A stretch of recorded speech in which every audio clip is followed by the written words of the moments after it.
हाय भैया, हम मृत्युंजय प्रेमी पूरा भोजपुरिया भाई लोग और साथ में हमारे भाई लोग बारन।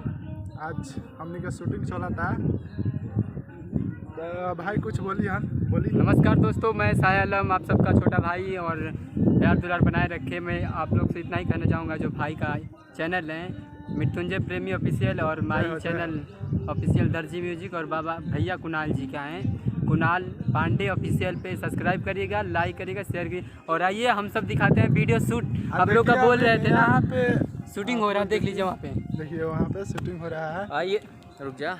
आइए तमाम भोजपुरिया समाज के पैर छू के प्रणाम करो तनी, राउर लोगों ने आशीर्वाद दुलार प्यार ऐसे ही बनाए रखिए। हमारे मृत्युंजय भाई चैनल ऑफिशियल को मृत्युंजय प्रेमी ऑफिशियल चैनल को सब्सक्राइब कीजिए और दर्जी में और शेयर कीजिए और जितना से जितना हो सके प्यार दुलार आशीर्वाद बनाए रखिए। बहुत ही अच्छे कलाकार आप लोग के बीच में, म्यूजिक डायरेक्टर भी है, म्यूजिक डायरेक्टर